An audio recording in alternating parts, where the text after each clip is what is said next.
Bannon believes that the Chinese economy is not nearly as strong as people think, and fundamentally, the United States needs to show China for the paper tiger that they are. And one key component of this is the US dollar. And they were desperately short dollars. Desperately short of dollars. This is the whole thing that always happens. Exactly where China is. Here we go with the exact same set of guys. And what they tell us, hey, America's a declining power.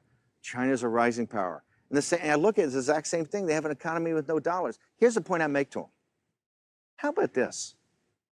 How about we stop being a declining power? So this is fascinating to me. So first of all, let's just talk about the dollar piece. It's not fair to say China has no dollars. They have about $3.2 trillion sitting in their coffers in the Chinese central bank, which you could argue they have been stockpiling in anticipation for this exact moment. However, what Bannon is getting at here is, of course, that China does not control dollars. They cannot print US dollars, and that makes them vulnerable. Global trade settles in dollars. China also does a lot when it comes to controlling and manipulating the price of their own currency, the yuan, and they need dollars to do that.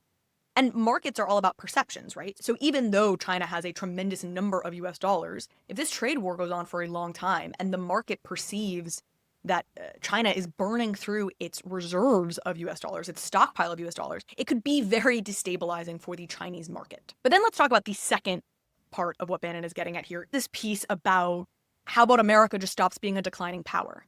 This is really interesting because I think it gives such a window into the mind of Bannon, and I believe how Trump thinks about this as well, which is why this trade war is about so much more than just imports and exports.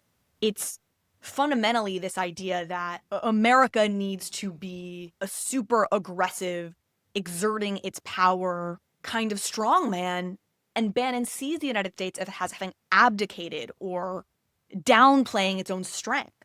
Now, the trade war could end tomorrow because Donald Trump is wildly unpredictable and he will declare victory no matter what, as we all know he will.